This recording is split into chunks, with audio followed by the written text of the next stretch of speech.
Hertfordshire is an English county, founded in the Norse Saxon wars of the 9th century, and developed through commerce serving London. It is a landlocked county that was several times the seat of Parliament. From origins in brewing and papermaking, through aircraft manufacture, the county has developed a wider range of industry in which pharmaceuticals, financial services, and filmmaking are prominent. Today, with a population slightly over 1 million, Hertfordshire's services, industry and commerce dominate the economy, with fewer than 2,000 people working in agriculture, forestry, and fishing. Hertfordshire is one of the historic counties of England first recorded in the early 10th century. Its development has been tied with that of London, which lies on its southern border. London is the largest city in Western Europe. It requires an enormous tonnage of supplies each day, and Hertfordshire grew wealthy on the proceeds of trade because no less than 3 of the old Roman roads serving the capital run through it, as do the Grand Union Canal and other watercourses. In the 19th century, rail links sprang up in the county, linking London to the north. Hatfield in Hertfordshire has seen 2 rail crashes of international importance, in 1870 and 2000. Though nowadays Hertfordshire tends to be politically conservative, historically it was the site of a number of uprisings against the Crown, particularly in the First Barons' War, the Peasants' Revolt, the Wars of the Roses and the English Civil War. The county has a rich intellectual history, and many writers of major importance, from Geoffrey Chaucer to Beatrix Potter, have connections there. Quite a number of prime ministers were born or grew up in Hertfordshire. The county contains a curiously large number of abandoned settlements, which Kate Rutherford Davis attributes to a mixture of pure harvests on soil hard to farm, and the Black Death which ravaged Hertfordshire starting in 1349. The earliest evidence of human occupation in Hertfordshire come from a gravel pit in Rickmansworth. The finds, of flint tools, date back 350,000 years, long before Britain became an island. People have probably lived in the land now called Hertfordshire for about 12,000 years, since the Mesolithic period in Ware, making Ware one of the oldest continuously occupied sites in Europe. Settlement continued through the Neolithic period, with evidence of occupation sites, enclosures, long barrows, and even an unusual dog cemetery in the region. Although occupied, the area had a relatively low population in the Neolithic and early Bronze Age, perhaps because of its heavy, relatively poorly drained soil. Nevertheless, just south of present-day Ware in Hertford there is some evidence of an increase in the population, with typical round huts and farming activity having been found at a site called Foxholes Farm.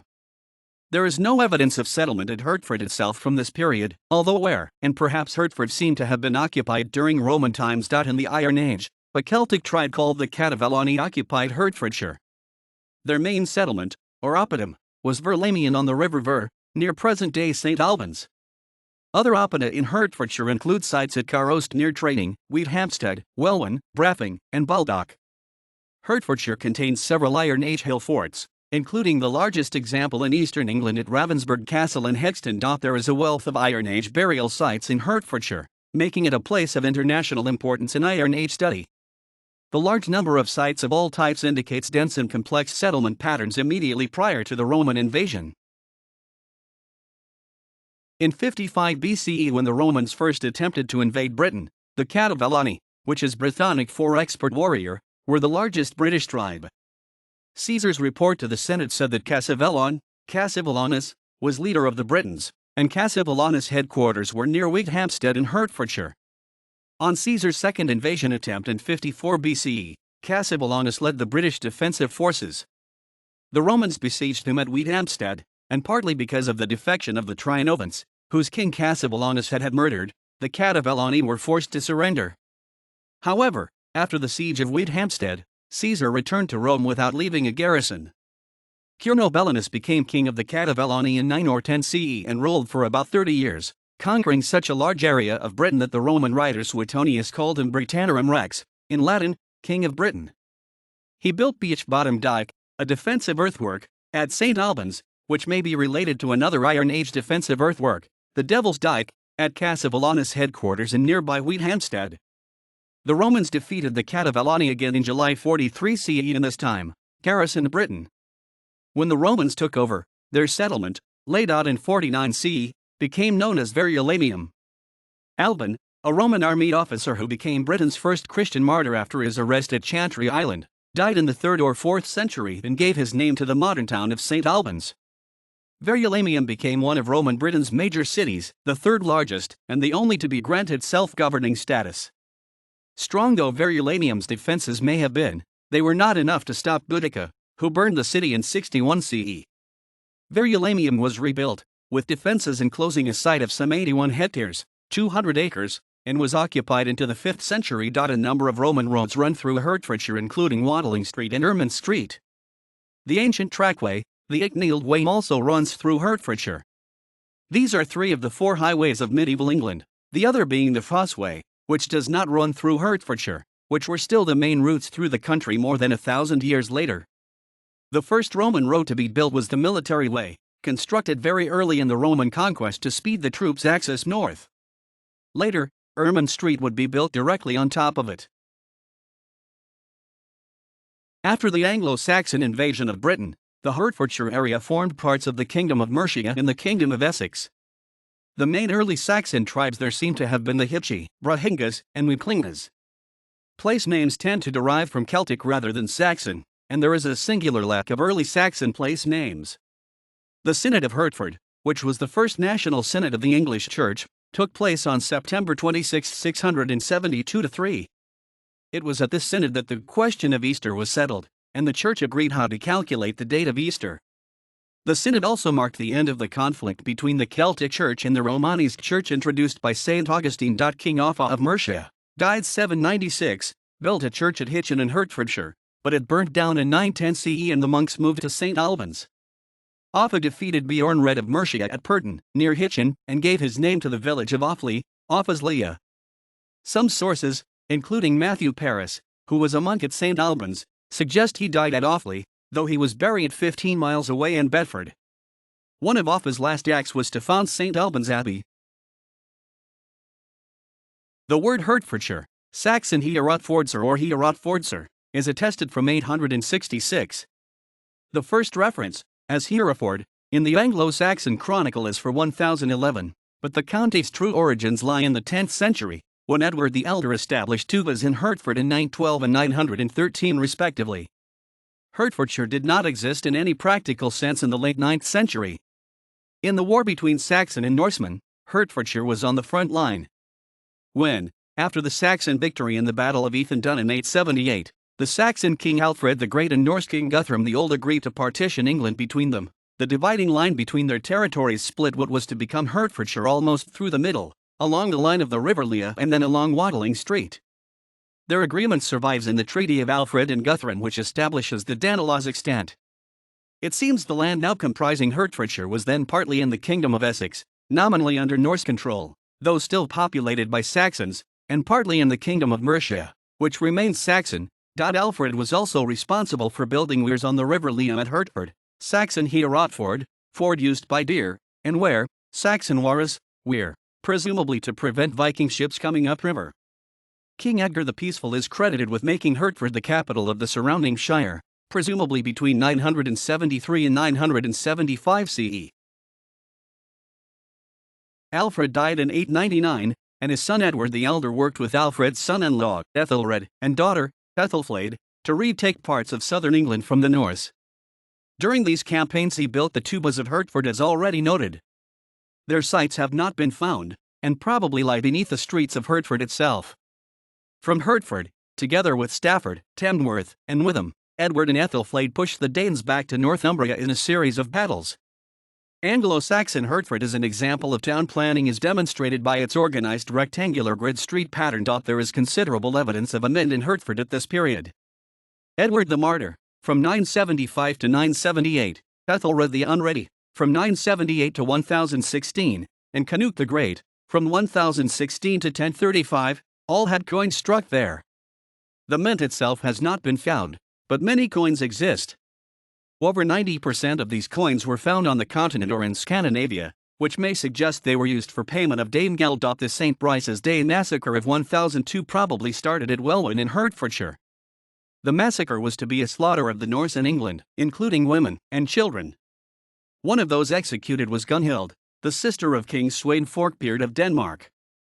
He invaded England next year in retaliation.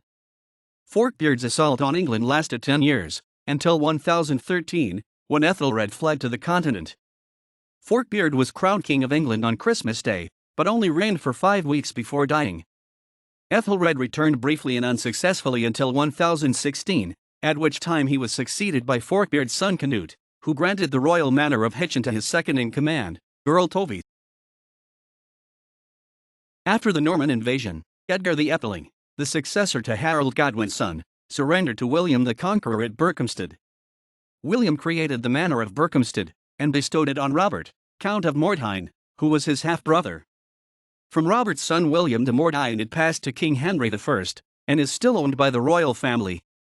Henry held court there in 1123. The Domesday Book, completed in 1086, lists 168 settlements in Hertfordshire. Hertfordshire's population grew quickly from then until the Black Death reached the county in 1349. The Norman church at St. Albans Abbey was finished in 1088. Hertfordshire had a conflicted relationship with the king during the High Middle Ages. Like most counties in the southeast, most of Hertfordshire was in private, i.e. non-royal, ownership during the High Middle Ages. Royal land comprised about 7% of the county's area. The first Earl of Hertford, Gilbert de Clare, was so titled in 1138. He bore one of the first 2 sets of heraldic arms in England, 3 gold chevrons on a red shield. His grandson Richard de Clare once offered King John £100 in respective legal proceedings concerning his inheritance, but then during the First Barons' War he sided with the barons against the king. Richard became one of the 25 barons sworn to enforce the Magna Carta, for which he was excommunicated in 1215. Thomas Becket, who became Archbishop of Canterbury in 1161, held the honour of Berkhamsted Castle from 1155 until 1163. King Henry II celebrated Christmas there in 1163. Around this time, Motte and Bailey castles were built in Great Wymondley, Purton, and Therfield. Watford was founded in the 12th century, probably as a result of a market and church set up there by the abbot of St. Albans. In 1130, the earliest pipe roll shows that King Henry I's Queen Consort Adeliza owned property in the county. The first draft of the Magna Carta was written at St. Albans Abbey in 1213. It contains significant provisions still in force to this day, including the principle of habeas corpus, which was first invoked in court in 1305. 2 years later, King John was in St. Albans when he learned of the Archbishop of Canterbury's suspension. Though John agreed to the Magna Carta, he did not adhere to it, and Hertfordshire was the main battlefield in the Civil War that followed. On December 16, 1216, during the First Barons' War, Hertford Castle surrendered after a siege from Dauphin Louis, later Louis VIII of France, whom the English barons had invited to England to replace John as king. Berkhamsted Castle surrendered around the same time. In winter 1217, Royalist forces plundered St. Albans, took captives, and extorted £100 from the abbot, who feared the abbey would be burnt. In 1261, King Henry III held Parliament in the county. In 1295, another Parliament was held in St. Albans, and in 1299, King Edward I gave Hertford Castle to his wife Margaret of France on her wedding day. Hertfordshire is largely on a clay subsoil, and much of its land, though rich, is heavy and not well suited to crop cultivation with a medieval plough. However, the county did grow good barley, which later became important for the brewing trade. Hertfordshire developed more through commerce than through agriculture, which drove most of England's economy during this period. In the High Middle Ages, the county was relatively urbanized by medieval standards, but because towns follow roads in Hertfordshire had many small roads rather than a few large ones, there was no large conurbation. Commerce grew in Hertfordshire from the start of the 12th century. The number of markets and fairs rose steadily from about 1100 until the Black Death. During the 13th century, Hertfordshire's commerce grew still further. The county traded in butter and cheese, and to a lesser extent meat, hides and leather. Much of this produce was bound for London. The county also developed its inns and other services for travellers to and from London. The Knights Templar built Baldock, starting around 1140. In 1185, a survey of the Knights' holdings showed Baldock had 122 tenants on 150 acres, 0.61 square kilometres, of land and several skilled craftsmen. King John granted the Knights a fair and market at Baldock in 1199, to be held annually. It began on St. Matthew's Day and lasted 5 days in all. At around the same time, the leatherworking trade was prominent in Hitchin. Nicholas Breakspear, the only Englishman ever to have been elected pope, was born on a farm in Bedmond or Abbots Langley in Hertfordshire, probably around 1100. He was baptized in Abbots Langley. Nicholas was refused permission to become a monk at St. Albans, but his career does not seem to have suffered for this, and he was unanimously elected Pope on December 2, 1154, taking the papal name Adrian IV. He died in 1159. He was the pope who placed Rome under an interdict, and is famous for his alleged donation of Ireland to the English throne. In 1302, King Edward I granted King's Langley to the Prince of Wales. King Edward II's favourite, Piers Gaveston, loved the palace at King's Langley, and he was buried there after his death in 1312. Edmund of Langley, the first Duke of York and founder of the House of York, was born in King's Langley on June 5, 1341 and died there on August 1, 1402. Richard of Wallingford, the mathematician and astronomer, became abbot of St. Albans in 1326. He is regarded as the father of modern trigonometry. Hertford Castle was used as a jail for a series of important captives during the 100 Years' War. This was actually a series of separate wars that lasted a total of 116 years, between 1337 and 1453. The Plantagenet kings of England fought the Valois kings of France, almost entirely on French soil. Queen Isabella was imprisoned by her son, the king, in Hertford Castle in 1330, as were King David II of Scotland and his queen in 1346, after the Battle of Neville's Cross. King John II of France was imprisoned there in 1359 in considerable luxury. The Black Death midway through the 14th century massively reduced Hertfordshire's population.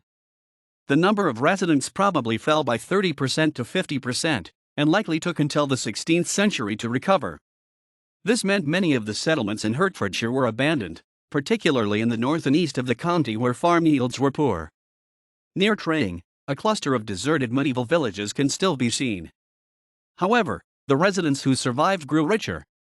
The reduced population meant workers could demand higher wages and better conditions, despite laws such as the Ordinance of Labourers of 1349 and the Statute of Labourers of 1351. These changed economic conditions contributed to the Peasants' Revolt in 1381, in which Hertfordshire's people were deeply involved. Perhaps confusingly, another man called Richard of Wallingford was one of revolt leader Wat Tyler's principal allies. This is not the same man as the abbot of St. Albans. After Wat Tyler had been caught and executed, King Richard II went to St. Albans to quell the rebels. Richard's body was buried at King's Langley Church in Hertfordshire in 1400, but he was moved to Westminster Abbey in 1413, next to his wife Anne. That same year, King Henry IV appointed his knight Hugh de Waterden to Berkhamsted Castle to supervise his children John and Philippa.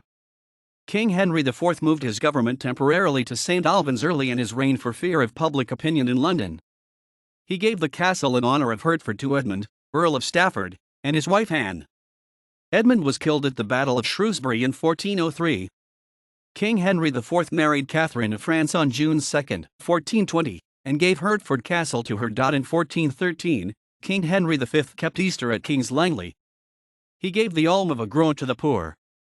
Henry Chichely, the Archbishop of Canterbury, visited Barnet in 1423. No bells rang, and the Archbishop took offence at his poor welcome.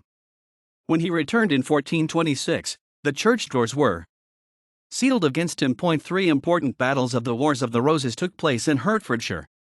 At the First Battle of St. Albans on May 22, 1455, which was the first major battle of the Wars of the Roses, Richard of York and Neville the Kingmaker defeated the Lancastrians, killed their leader, Egmont Beaufort, and captured King Henry VI. The Lancastrians recaptured the king at the Second Battle of St. Albans on February 12, 1461. While he was a prisoner of the Yorkists, in 1459, Henry VI kept Easter at St. Albans Abbey. He gave his best gown to the prior, but the gift seems to have been regretted and the treasurer later bought it back for 50 marks. The Battle of Barnet took place on April 14, 1471. Neville the Kingmaker advanced on London. He camped on Hadley Green, and King Edward IV's army met him there. After confusion in the early morning mist, in which the Yorkists seemed to have ended up fighting each other, the Lancastrians won the battle. The Kingmaker was captured and executed, and Edward's authority was never again seriously challenged. England's oldest surviving pub is in Hertfordshire and dates to this period. Ye Old Fighting Cocks, which is in St. Albans, was rebuilt in 1485. Some of the foundation stones are even older, allegedly going back to the 8th century. First English paper and printing industry. One of the first 3 printing presses in England was in St. Albans.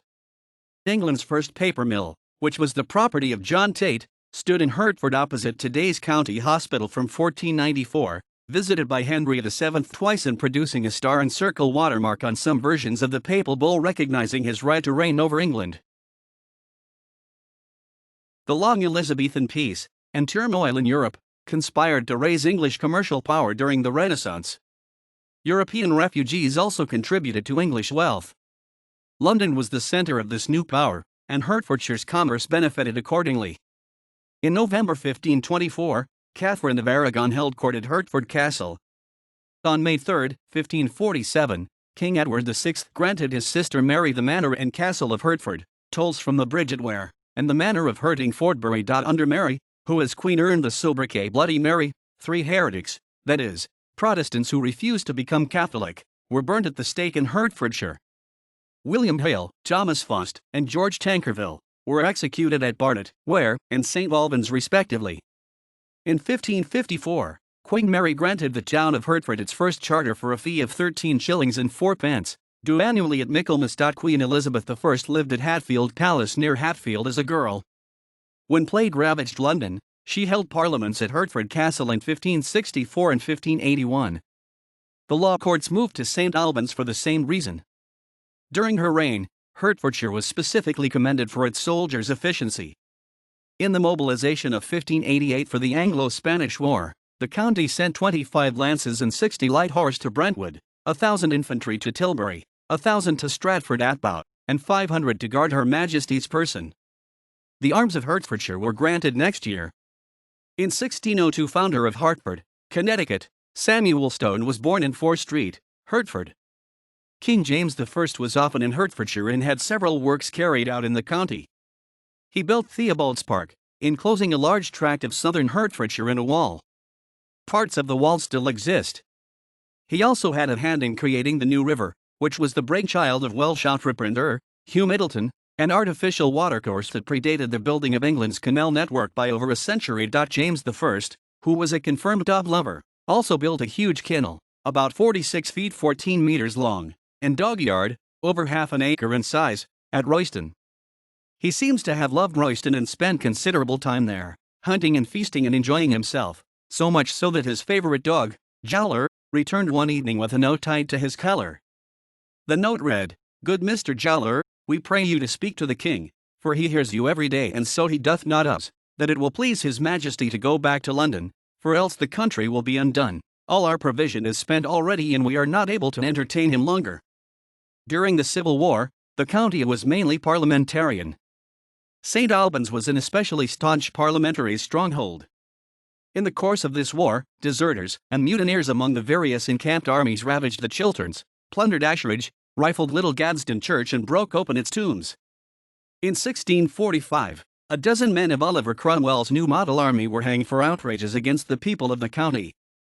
In 1647, the Parliamentary Army, still unpaid after their victory in the First English Civil War, camped on Thriplow Heath near Royston. They wrote to Parliament demanding their pay. This led to a clash between Cromwell's army and the Levellers at Cockbushfield, near Ware, on November 15, 1647. Cromwell captured and imprisoned the Levellers' agitators and a number were sentenced to death, though only one was actually executed. After the Great Fire of London, many children were sent to Hertfordshire, 62 were sent to Ware, and 56 to Hertford.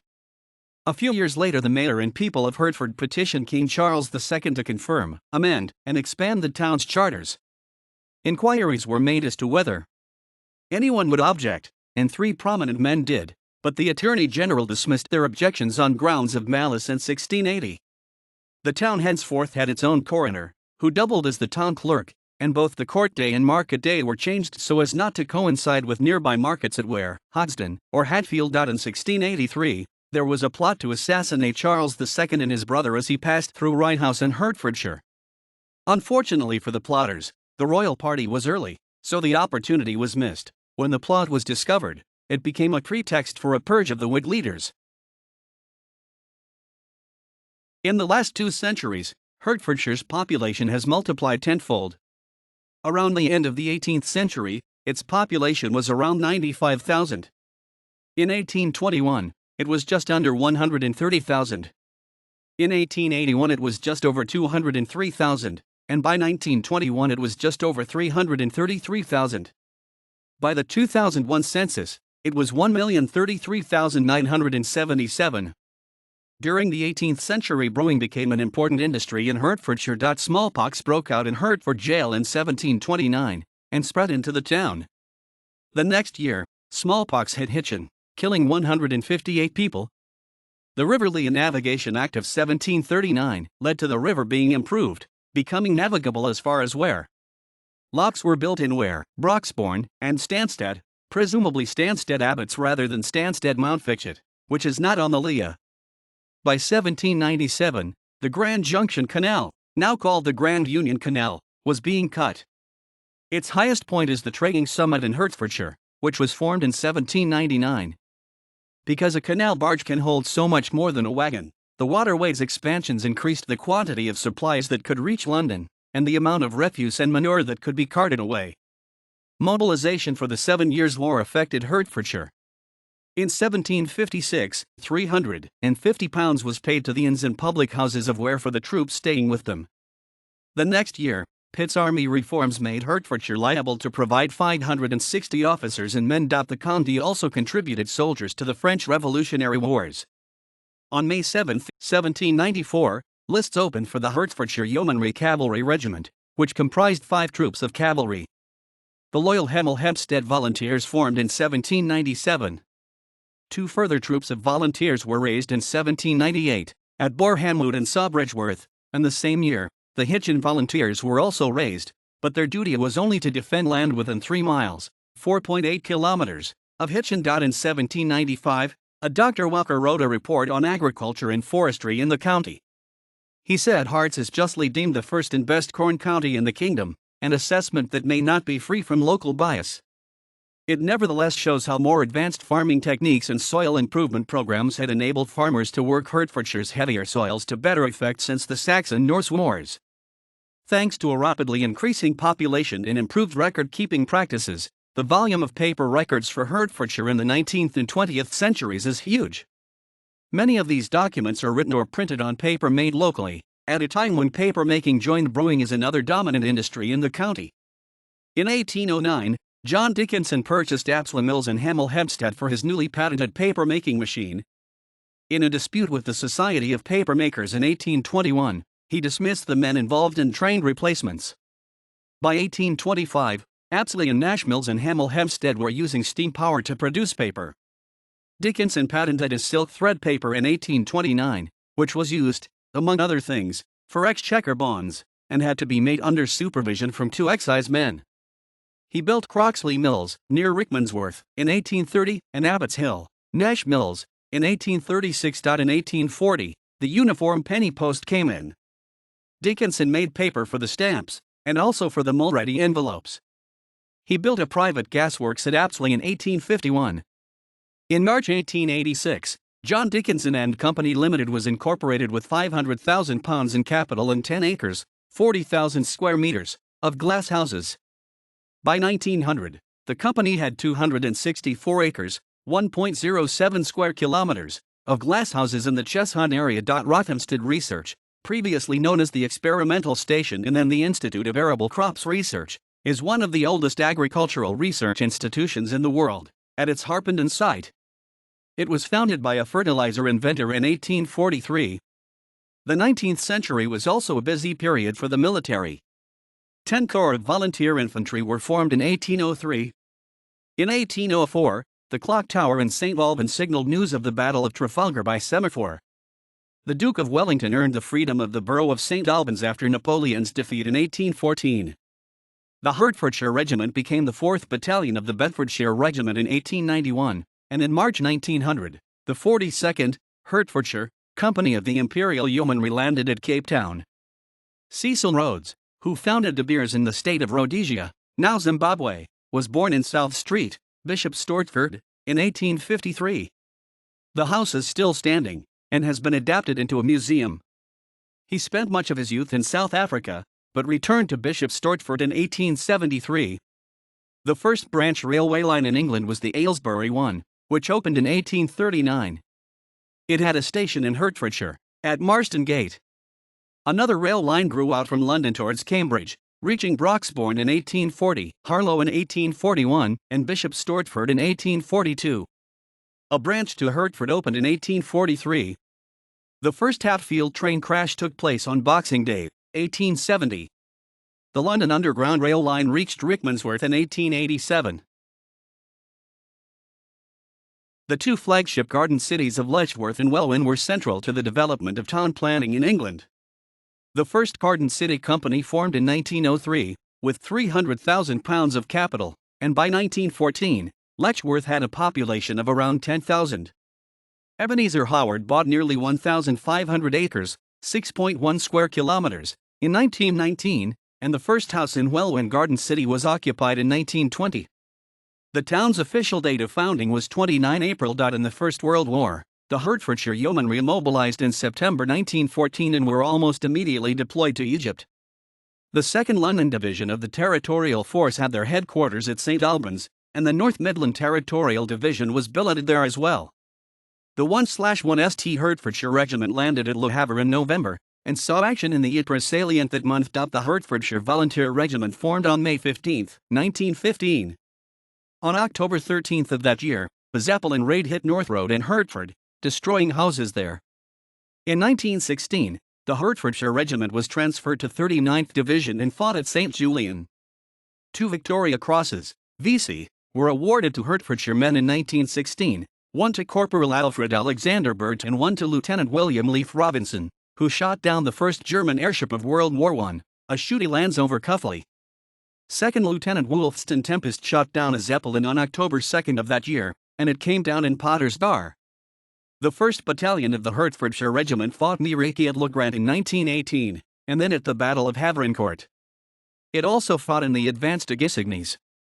Hertfordshire's last VC of the First World War was awarded in December 1918, after the war had finished, a posthumous VC for Lieutenant Frank Young of Hitchin, who was killed on September 18, 1918, aged 23. With the outbreak of the Second World War in September 1939, 1st and 2nd Battalions of the Hertfordshire Regiment were mobilized. Together with the 6th Battalion of the Bedfordshire and Hertfordshire Regiment, they made up 162nd Infantry Brigade of the East Anglian Division. 2nd Battalion would later be at Ver-sur-Mer in Normandy in support of the D-Day landings. In May 1940, a public meeting at County Hall, Hertford, which was then newly built, having only opened in 1939, was held to consider forming the Hertfordshire Local Defence Volunteers. 19 companies formed at once. They became the Hertfordshire Home Guard in December of that year. In 1942, the 191st Hertfordshire and Essex Yeomanry Field Regiment Royal Artillery formed for an anticipated campaign in Northern Europe. Hertfordshire was central to aircraft manufacture in the Second World War. De Havilland designed their Mosquito in Hatfield and constructed them at Leavesden, together with Halifax bombers. Many RAF pilots were trained at Panshanger. From 1940, No. 2 AC Squadron was stationed at RAF Sawbridgeworth, with the purpose of mounting tactical reconnaissance sorties over occupied Europe. Initially it operated the Westland Lysander, before re-equipping with the more capable Curtiss Tomahawk and North American Mustang aircraft. About 4,000 bombs, 107 V-1 flying bombs, and 47 V-2 rockets fell on Hertfordshire during the Second World War. American Flying Fortresses bombers of the 398th Bombardment Group, heavy, mounting 195 combat missions against targets on the continent from RAF Nut Hampstead. The United States Army Air Forces used RAF Bovingdon as a training station, while the USA Fighter Command headquarters was at RAF Bushy Hall. After the war, Stevenage was the first town to be redeveloped under the New Towns Act 1946. Hatfield remained closely connected with the aircraft industry, and about 10% of the aircraft workers in England worked in Hertfordshire in the 1960s. The de Havilland Comet was developed in the town. The London Government Act 1963 created an enlarged Greater London in 1965 which took Barnet from Hertfordshire, but in exchange, the county gained Potters Bar and South Mimms from Middlesex. The county's boundaries were revised in the reforms accompanying the Local Government Act 1972, at which time Royston became fully a part of Hertfordshire. Canfield House, Hatfield, belonged to Barbara Cartland during this period, and Beatrix Potter lived there as well. During the Second World War, sculptor Henry Moore moved to the village of Perry Green in Hertfordshire when his former home was bombed. The Henry Moore Foundation still operates from the village. The character of Hertfordshire changed in the later part of the 20th century. In 1992, it was resolved to close the aircraft manufacturing site in Hatfield. At the start of the 20th century, 83% of the workforce were involved in agriculture, but by the end, less than 1% remained so. Only one brewery, McMullen's, is still open and there are no remaining commercial maltings or mills.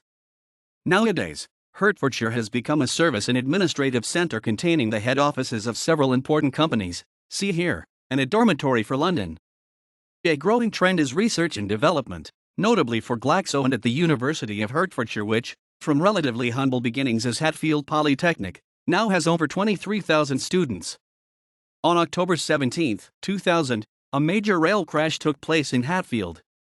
Criticism of Railtrack after the accident was rife, and the company had to pay over £700 million in compensation. It ceased trading owing to insolvency in 2002. The fire of December 11, 2005 at Buncefield, Hemel Hempstead, was a major disaster. Hertfordshire's chief fire officer, Roy Wilshire, said it was possibly the largest in peacetime Europe. About 60 million gallons of petrol burned, the largest of the explosions measured just under 2.5 on the Richter scale, and the smoke darkened skies in neighboring towns for 2 days before it could be extinguished. Hertfordshire has a larger number of listed buildings and village greens predating 1700 than Greater London. See for example Great 2 * listed buildings in Hertfordshire which tend to be in this category. All 10 district, or borough, councils have designated conservation areas. King Stephen held court at St. Albans in 1143. He arrested Geoffrey de Mandeville, who held shrievalty of London, Middlesex, and Hertfordshire from the pretender Empress Matilda. De Mandeville surrendered his castles, including the one he had recently built at South Mimms, and went on to become a noted outlaw and bandit. A 17th-century highwaywoman, called the Wicked Lady, preyed on travellers on No Man's Land Common along Watling Street to the far end of Wales. This may have been Lady Catherine Ferrers of Markyatesell 1634–1660, who was married to a detached husband Thomas Fanshawe, and whose body was carried across the county to be buried at Ware. By the time of an 1840 fire at the large house, a folklore rhyme had arisen. Near the cell there is a well. Near the well there is a tree. Near the tree the treasure be. In one of the last witch trials recorded, Jane Wenham, of Walkern, was convicted of witchcraft in 1712. The accused was over the age of 70 at the time. Queen Anne pardoned Wenham, who lived on in a cottage at Gilston. In 1751, John and Ruth Osborne of Doublecott, Traying, were accused of witchcraft. A mob dragged them through the village pond until Ruth drowned. One Thomas Colley, a chimney sweep and apparently the ringleader, was hanged, but the people disapproved of the hanging and did not come to watch. There are records for Hitchin Court from the 17th century. William Bogdaney wrote in 1744. These Hitchiners are the most litigious people on earth, and most of them pretty rich, so that whenever I have attempted a distress they remove the cause to a superior court, where you may believe it is not worth my while to try it for the value of perhaps a 10-shilling or 20-shilling amusement. In 1783 the vestry organized a watch to put a stop to the daring robberies almost nightly committed in or near the town. The next year Vincenzo Lunardi's first balloon flight over Britain landed in Stanton Green End, where a stone commemorates the achievement. Also in the late 18th century, Hertford's branch of Woolworths, now closed, was formerly an inn called the Maidenhead. From this inn, Walter Clibborn, the murderous pieman of Hertford, operated. He pretended to be deaf, so that people would talk freely while he moved among them selling pies, overhearing their destinations and the location of their valuables, and, with his sons who blackened their faces, would ambush them later that night. Clibborn was shot dead in 1782 by one George North on the Datchworth to Brentfield Road. In 1823, the murder of William Weir in Redlich became known as the first trial by newspaper. The murderer, who was the mayor of Norwich's son John Thurtle, a notorious gambler, pleaded that the sensational newspaper coverage had prejudiced the court against him. It only took 20 minutes of deliberations for the jury to sentence him to death by hanging. The crowds that gathered for the trial were so large that the judge had trouble getting to the courthouse through the gridlocked streets, and about 15,000 people attended the hanging itself. The murder of Mercy Nichols in Railway Street, Hertford, in 1899, ultimately led to a major reorganization of Hertfordshire's police force. In a long, gradual decline in agriculture, fishing, and forestry, the 2011 census recorded 1,878 Hertfordshire workers employed in the sector. Jane Austen, 1775 to 1817, wrote about Hertfordshire. Pride and Prejudice is set in a fictionalized Hertfordshire. Sir Francis Bacon, 1561 to 1626, writer and Lord Chancellor, lived at Gorhambury near St Albans and is buried at St Michael's. J. M. Barrie, 1860 to 1937, based his character Peter Pan on Peter Llewellyn Davies, his friend's son, after visiting their family in Berkhamsted. Dame Juliana Berners, 1388-, was the author of the Book of St Albans, a guide to hunting, hawking, and heraldry, which was printed by Abbey Press in 1486. John Bunyan, 1628 to 1688, was linked to Hitchin, and although he was jailed outside the county in Bedford, he was a member of the Baptist Church at Kensworth, at that time in Hertfordshire, though now in Bedfordshire. He preached extensively in Hertfordshire. George Chapman, circa 1559 to 1634, a poet and playwright remembered for his translations of the Iliad and the Odyssey, was born in Hitchin and lived there. Geoffrey Chaucer, circa 1343 to 1400, was clerk of the works at Berkhamsted Castle in 1389. Sir Henry Chauncey, 1632 to 1719, known for his historical antiquities of Hertfordshire, pub. 1700, was made first recorder at Hertford in 1680. Samuel Taylor Coleridge, 1772 to 1834, was educated at Christ's Hospital, Hitchin. William Cooper, 1731 to 1800, poet, was born and lived in Berkhamsted. He was later institutionalized in an asylum in St Albans. Charles Dickens, 1812 to 1870, was often in Hertfordshire, not least to visit his friend Edward Bulwer Lytton, who is mentioned below, and significant elements of his novels are set there. Sir Richard Fanshawe, 1608 to 1666, was born at Ware Park and his memorial tablet is in Ware. E. M. Forster, 1879, lived at Rook's Nest House between Stevenage and Weston. William Godwin, 1756 to 1836, an anarchist philosopher, was a chapel minister in Ware. His feminist wife Mary Wollstonecraft, 1759 to 1797, author of A Vindication of the Rights of Woman, gave him a daughter, Mary Shelley, 1797 to 1851, who wrote Frankenstein. Graham Greene, 1904 to 1991, was educated at Berkhamsted Grammar School, where his father was headmaster. Julian Grenfell, 1888 to 1915, the First World War poet, lived in Pennshanger. Lady Caroline Lamb, 1785 to 1827, lived at Brocket Hall and wrote Glenarvan there after her unhappy love affair with Lord Byron. She is buried in Hatfield. Nathaniel Lee, circa 1653 to 1692, poet and playwright, was born in Hatfield where his father was rector. Edward Bulwer Lytton, 1803 to 1873, lived at the family seat of Knebworth House where he often entertained Charles Dickens and Benjamin Disraeli, among others. John Scott, the Quaker poet and writer, moved to Great Amwell in 1740. He gave Amwell its name, after Emma's Well, which is nearby and now dry. The well has part of John Scott's poem Emma inscribed near it. Nobel Prize-winning playwright George Bernard Shaw lived in Hertfordshire until his death in 1950. Anthony Trollope, 1815 to 1882, lived in Waltham Cross. Thomas Walsingham, 1422, author of the Historia Anglicana and chronicler of the Peasants' Revolt, was a monk in St Albans Abbey in the early 15th century. Hertfordshire was the home of the pioneering British filmmaker Arthur Melbourne Cooper, who was born in St Albans in 1874. He worked in Hertfordshire, but later what became the London borough of Barnet, and witnessed the birth of the movies as an assistant/cameraman of Burt Akers, 1854 to 1918. Akers, in 1895, co-developed the first British 35mm moving picture camera under the guidance of British engineer R.W. Paul. Cooper, for the next 20 years, made contributions to the British moving picture industry. In 1908, Cooper set up the first permanent cinema in Hertfordshire, the Alpha Picture House in St Albans, and his cinema operated on the site for 87 years, The 1930 cinema building has recently been restored and reopened as the Odyssey Cinema. Elstree Studios nearby has risen to prominence. Landmark films and television that have been produced there include the first and second Star Wars films, chronologically, i.e. episodes 4 and V, Indiana Jones, and Superman, The World's End in British television shows Dancing on Ice, Who Wants to Be a Millionaire, and Big Brother. Parts of the Harry Potter film series production took place at Leaves Den Film Studios. Wild Child was filmed in Balls Park, Hertford. Hatfield was a Christian Saxon noblewoman who lived in the county in the late 980s, and her will is an important document for the study of the country as well as the county. It shows that Hatfield had 3 large estates in Hertfordshire. She left much of her land to the monks of St. Albans, and her will shows the importance of Hitchin as a legal and administrative centre. Hitchin likely stayed in royal hands into the 10th century. Edward Seymour was appointed Earl of Hertford in 1559.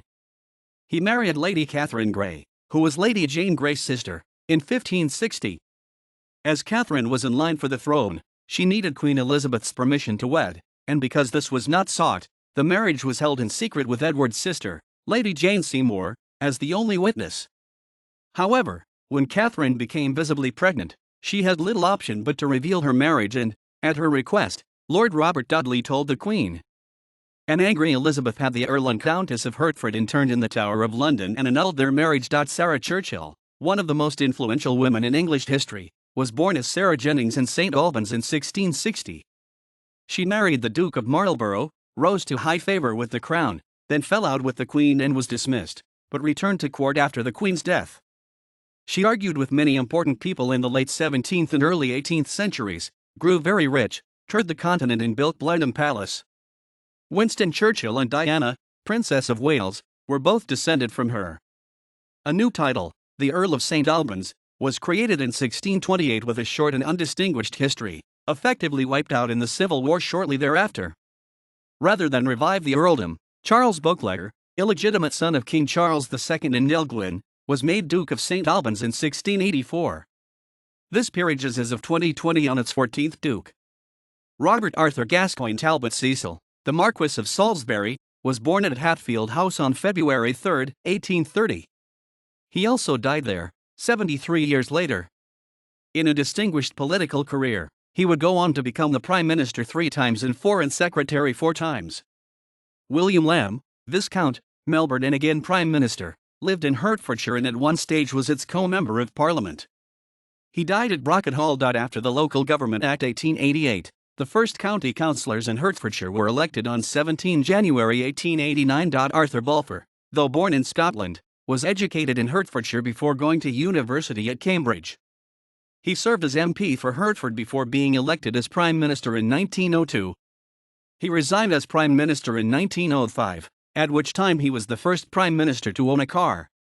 He later served as Foreign Secretary, when his Balfour Declaration was an important episode in the lead-up to the creation of Israel.